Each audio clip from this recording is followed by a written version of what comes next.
कौवे और उल्लू के बैर की कथा। एक बार हंस, तोता, बगुला, कोयल, चातक, कबूतर, उल्लू आदि सब पक्षियों ने सभा करके यह सलाह की कि उनका राजा वैंते केवल वासुदेव की भक्ति में लगा रहता है, व्याधों से उनकी रक्षा का कोई उपाय नहीं करता, इसलिए पक्षियों का कोई अन्य राजा चुन लिया जाए। कई दिनों की बैठक के बाद सब ने एक समिति से सर्वांग सुंदर उल्लू को राजा चुना। अभिषेक की तैयारियां होने लगी। विविध तीर्थों से पवित्र जल मंगाया गया। सिंहासन पर रत्न जड़े गए, स्वर्ण घट भरे गए, मंगल पाठ शुरू हो गया। ब्राह्मणों ने वेद पाठ शुरू कर दिया। नर्तकियों ने नृत्य की तैयारी कर ली।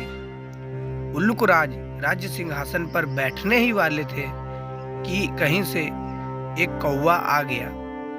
कौवे ने सोचा, यह समारोह कैसा, यह उत्सव किस लिए? पक्षियों ने भी कौवे को देखा तो आश्चर्य में पड़ गए। उसे तो किसी ने बुलाया ही नहीं था। फिर भी उन्होंने सुन रखा था कि कौवा सबसे चतुर कुट राजनीतिक पक्षी है, इसलिए उससे मंत्रणा करने के लिए सब पक्षी उसके चारों ओर इकट्ठे हो गए। उल्लुकराज के राज्याभिषेक की बात सुनकर कौवे ने हंसते हुए कहा, यह चुनाव ठीक नहीं हुआ। मोर, हंस, कोयल, सारस, चक्रवाक, शुक आदि सुंदर पक्षियों के रहते दिव्यांग उल्लू और टेढ़ी नाक वाले अप्रियदर्शी पक्षी को राजा बनाना उचित नहीं है। वह स्वभाव से ही रौद्र है और कटुभाषी है। फिर अभी तो वैंते राजा बैठा है। एक राजा के रहते दूसरे को राज्यासन देना विनाशक है।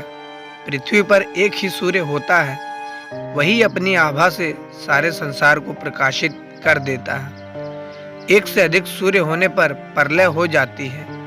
प्रलय में बहुत से सूर्य निकल जाते हैं, उनसे संसार में विपत्ति ही विपत्ति आती है, कल्याण नहीं होता।